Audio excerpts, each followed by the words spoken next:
Hey, Youch. My name is Matt Maurer. I am on the board, and one of the things board members do is read announcements. So I'm going to read announcements this morning. We have every Sunday at 9:30, we have choir and contemporary music ensemble. Come and join us. Today it was Tony and me, so we would really like a little help with that. Every Monday at 7 p.m. we have a meditation group that meets here at 7 o'clock. And on Wednesday there's an online meditation group also at 7 o'clock. So Monday and Wednesday, the two meditation groups, Monday live and here, and Wednesdays online. The first Sundays, which was last Sunday, I'm going to skip that because second Sunday we have the UU Humanist group. They'll be meeting today in the common room, right? Who's from that group? Yeah. And second Thursdays, which is this week, is the Pagan Potluck. Second Friday, which is all the Pagan Potluck, is at 6:30. The UU Humanist group meets today at 5. Second Friday at 6:30, we have a healing circle that meets here. Third Thursdays, we have queer and game night. Also third Thursdays is the board meeting. So, and visitors are welcome at the board meeting. It's exciting stuff, I have to tell you. You really want to see this. Watch the sausage being made. Okay, are there other announcements in the room that we'd like people to know about? Going. Okay. Okay, thank you. Community Sing is tomorrow at 5:30 here in this room, correct? Yes. And come, it's fun. I was here last month and it was fun. And there may be a outreach Community Sing, but that will be announced soon, right? When it's arranged. Yeah. It's our own, Bill Webster leads those. So, and they're fun. So if you can join in, please do. And service will begin shortly.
Welcome to the Unitarian Universalist Church of Augusta. Our mission here is to create a beloved community, acting together with compassion, reason, and respect, empowering us to promote a just society. My name is Barbara Bowen. My pronouns are she, her. And today I'm co-creating this service with our guest in the pulpit today, storyteller Eldon Smith,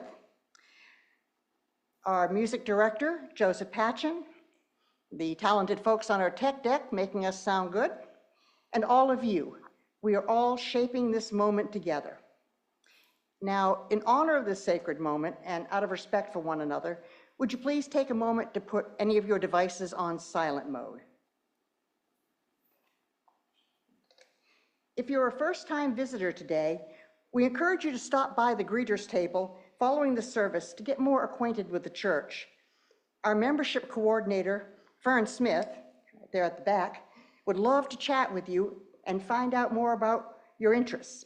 The blue card in the seat pocket in front of you can be a great guide for that conversation. You're also more than welcome to join us for coffee and snacks after worship in the common room. Existing community members will know newcomers by their green or red name tags. These different colors indicate how comfortable folks are with engaging with new people as they explore a new experience. Green means, please speak with me. Let's get to know each other right away. Red means you can say hi to me, but I would prefer to get to know folks more slowly over time. And for those of you on Zoom, please consider staying online after the service to chat and connect with each other. So whether you're here in person or on Zoom, new friend or longtime member, whatever your gender, race, or creed, you are most welcome, and we're glad that you have joined us today for a special service told in story. Now, let me introduce our storyteller, Eldon Smith. He was born along the storied banks of the Mississippi River in Faraday, Louisiana, home to Jerry Lee Lewis and Jimmy Swaggart. Eldon's life has been shaped by movement, meaning, and memory. Raised in a military family, his upbringing spanned continents from Karlsruhe, Germany to Fairbanks, Alaska, before rooting in Augusta, Georgia, the city of James Brown and the birthplace of Eldon's passion for storytelling. Through his company, Wealth and Wisdom, live storytelling show Tales and Ale, Eldon helps audiences see further by weaving stories shaped through lived experience, trial and error, and universal truths. His work cultivates communal bonds and uplifts audiences through resonant, truth-rich storytelling. Please welcome Eldon Smith.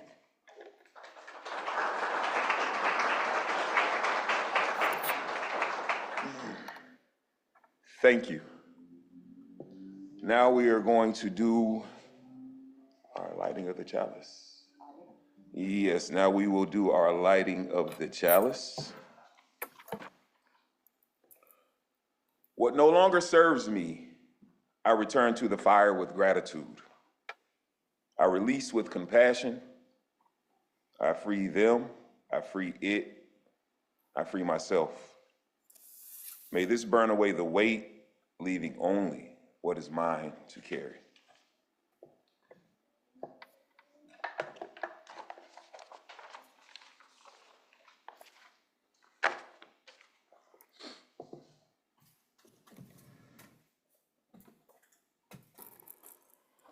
I'd been frustrated. My heart ached. Something had to give. I was sitting somewhere between frustration and just pure exhaustion. What's the next step? I'd been calling myself a public speaker, but truthfully, I had only spoken in front of maybe 15, 20 people tops. What is the next step?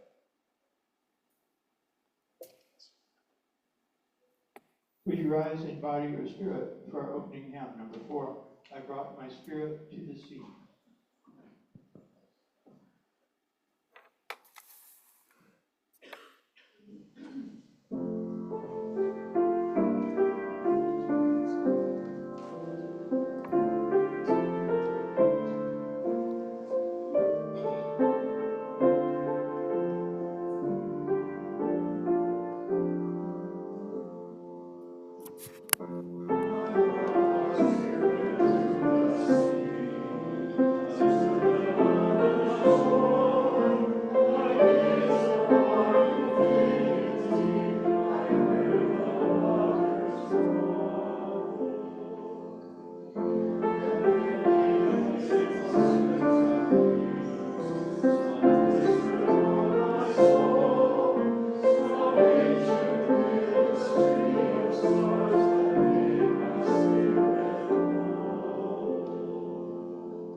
Good morning, everyone.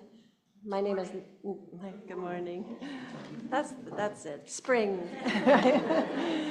My name is Natalia Bowden. I use she, her pronouns, and I'm a member of the pastoral care team at this church. And now is the time in our service where we share those joys and sorrows that have come into our lives in the past week. And you can also fill out one of the green sheets in front of you and drop them in the box in the outside the sanctuary. And I'll drop a final stone for all those unspoken joys and sorrows that we carry in the care of our community and our hearts. Thank you.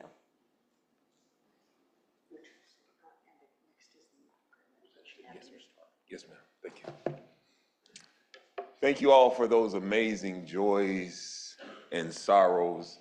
I'm still learning as I go. I wanted to clap at the sorrows, not because I'm celebrating, but because it sounded like you guys were finding your way through that, and as well as wanted to clap with the joys because I just want to celebrate all that you guys are going in your journey. But sitting on the edge of that bed, frustrated, I heard a voice. It said, open your computer and search for live storytelling near me. It wasn't an audible voice. It's not like we're talking, but it came from somewhere inside me. I opened up my computer and I searched, and sure enough, there it was. Live storytelling, Asheville, Georgia. It's hard to explain the type of nervousness that you feel in your chest when you're taking a step that you haven't taken before, kind of like this step I'm taking now. Your mind is racing so fast that it almost feels clear, like I'm just completely calm. But I trusted my intuition. I stepped out on faith. The ride to Asheville is just about over 3 hours, a bunch of back roads. I was listening to this book called The Obstacle is the Way by Ryan Holiday. And in the second chapter of that book, he tells the story of a man named Reuben Hurricane Carter. Now that caught my attention. It's not that his story didn't fit in the book, because he definitely went through obstacles. But out of all the people he could have named, it's like you hearing somebody from another generation listening to music you grew up loving. It surprises you just a little bit, like, what do you know about that? But I paid it no mind, and I just continued listening to the book. I arrived at the Gray Eagle. It was located in the Art District of Asheville. For once in my life, I actually arrived early. I got there around 6:30. Show didn't start at 7:30. I asked a volunteer about the show, and she explained that it was an open mic storytelling event. To participate, all I had to do was write my name on a piece of paper, give it to the producer. She would put that piece of paper in a bag, and then they would randomly reach in that bag throughout the night and just pull names out. If your name was called, you had 5 to 6 minutes to tell a story around that night's theme. When we finished talking, I walked straight to my car, wondering, what are you even doing here? You didn't have a story. I didn't know the theme. I wasn't prepared. But I had been working so hard trying to just become a public speaker. And this was my chance. I definitely hadn't driven that far, worked that hard to just turn around and walk away. That feeling came back into my stomach, that nervousness, that thing that just was saying, go sit in the audience, see what it's all about. You'll do it next time. But I knew I couldn't. I couldn't go back home without at least trying. Just driving up there wasn't going to be enough. That drive home would have been the longest ever, but also a reality check that if I didn't do it now, I might never do it. And that scared me more than anything else could have. I put my name on that sheet of paper. I gave it to the producer. And now it was all in God's hands. Before we move forward in that, I want to begin our time for prayer and meditation.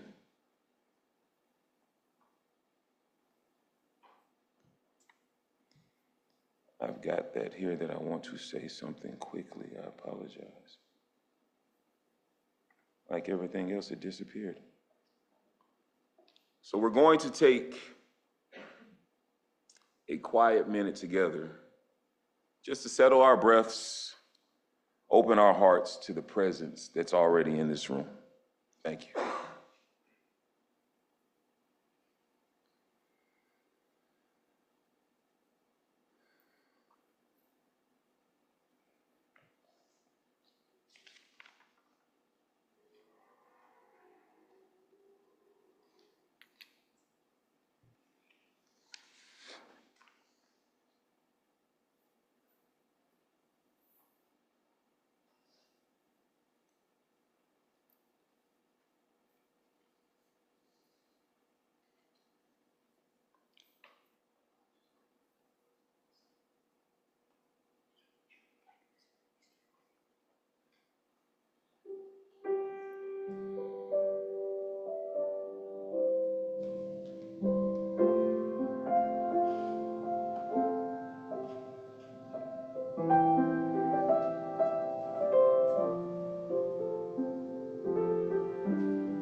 May we be blessed, and may we be a blessing. Thank you. Slowly that crowd started to trickle in. And by the time that show started, it was a full house. 250 people. I looked at my fitness tracker and my heart rate was at a cool 130. No problem. But the room, it was like this room, it was communal. People were talking, introducing themselves, introducing others. These people were friendly. They were welcoming. It felt safe. The night started. The host reached into the bag, pulled out the first name. It wasn't mine. Thank you. Thank you. They got up and they told this story. And the first thing I realized is that this was first person, true story. These people were up here being vulnerable. They were in a space where they were so comfortable that they could feel free enough to share a very personal moment in their life with others in the room. I thought that was special. I had never seen anything like that before. Then the second teller came up. Again, it wasn't me.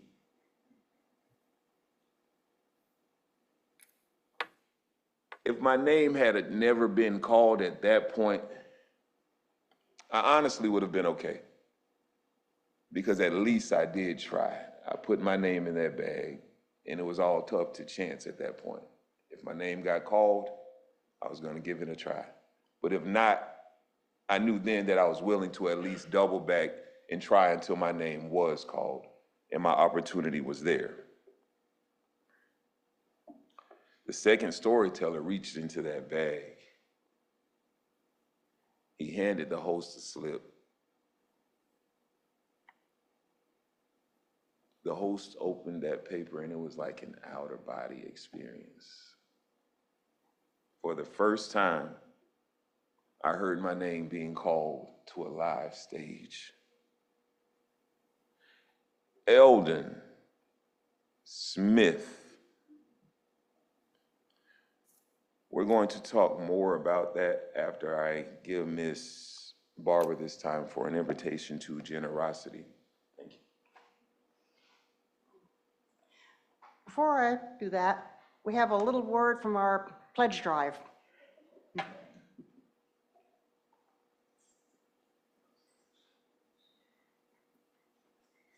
You know, they're short staffed today when they got me coming up here. Yeah, so if we're not familiar with each other, I'm Whitney Civitaris. I'm on the stewardship committee, and we are in the middle of pledge season. Pledge season, if you're not familiar, is just when everybody makes an agreement to what they plan to contribute to the church for the year. That, of course, goes towards all the programs and things that we do throughout to kind of keep our beloved community together. So if you haven't done so already, come see me. We'll get you set up with Brandy when she's back to get you set up through Realm, and you get one of those fun little stickers you see on everybody's little name tag with the logo of the pledge drive. So if you have any questions, come see one of us. But yeah, we are at currently 116,730. So we're close to halfway to our goal. So definitely could use that final push to hit it home. So thank you guys.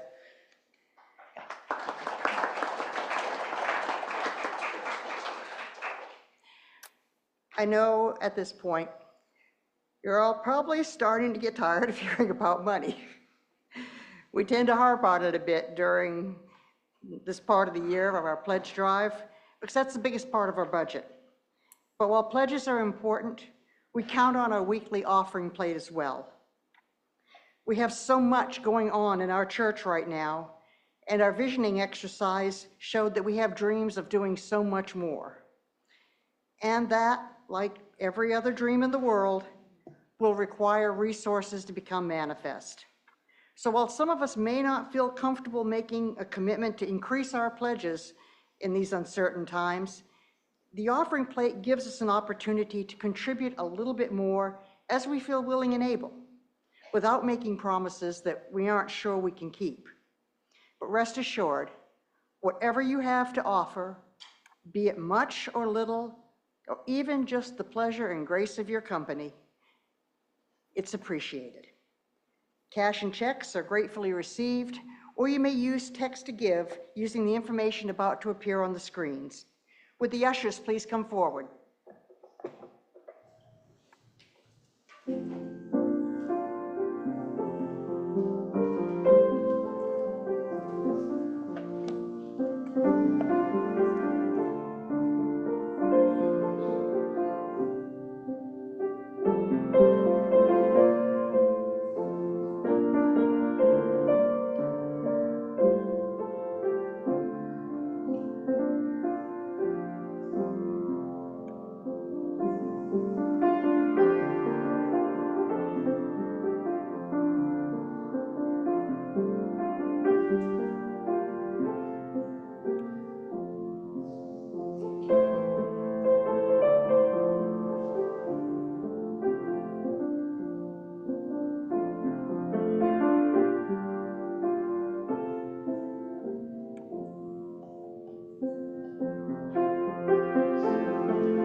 Thank you for your generosity.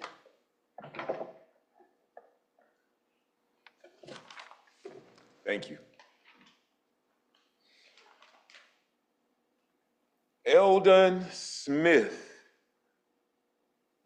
250 people are applauding as I walk to the side of this stage, waiting for the host to vamp a little bit, then introduce me.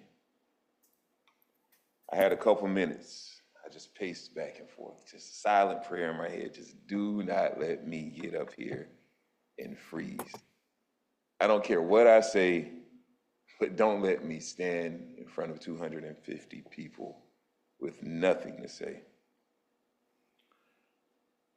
I told a story about obstacles being the way. That's all I had. I had been listening to the book. I just had a hike. On my hike, first hike along in the woods, I ran into my first snake going across the path. In my mind, it was like me in the woods with the serpent. I needed to go this way. I did not want to go over that snake. So we stood there for about 10 minutes, me and the snake, just having a conversation. It's like, I need you to go that way because I want to go that way. Snake didn't understand. So it sat there. I had to go that way. So I took about 4 steps back. I got a good running start. And I just jumped. I never looked back. I don't know if he stayed. I don't know if he went. He could still be there. I just kept going. But realizing that me having to go that way, I was going to have to go through something to get to something. And to my surprise, I don't think the story was really that good, truthfully. But the audience, so safe, so loving, they began to applaud. And in that applause, I was hooked. During the intermission, I walked outside just to get some fresh air, take it all in. I had just took the biggest step I had ever taken in my life. I had never planned on public speaking. It was something that called me. I knew at one point I would have to be able to get up in front of folks and take that chance, but never was quite sure that I would be able to. Standing in that parking lot, I couldn't believe what I saw. I looked up, and just in front of me on a wall was this big mural of Reuben Hurricane Carter. Big as day, hands raised, looking me dead in my eye.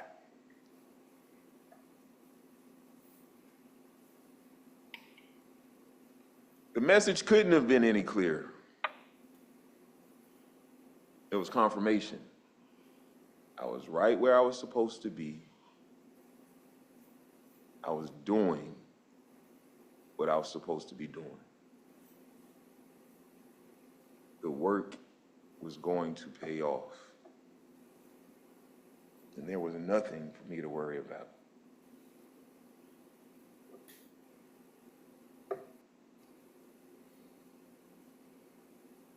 When you are on your path, there will be signs. Things will begin to sink. I implore you to follow that little voice, because it will guide you to your destination.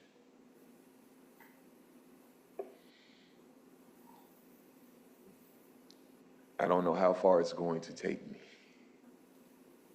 but when I tell you, it's unbelievable that it's even brought me this far. Thank you guys for your time. Thank you for listening. Thank you for allowing me to share my story.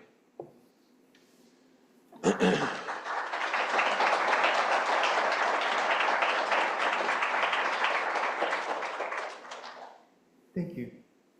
Would you rise in body or spirit for our closing hymn, Look in My Heart?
Paths lead to paths. That is, I had never heard that before, but that makes so much sense. And I also hope that this journey never ends. With benediction, may what we've released return as overflow. May what we've welcomed rise to meet us. And may abundance find us ready. Thank you.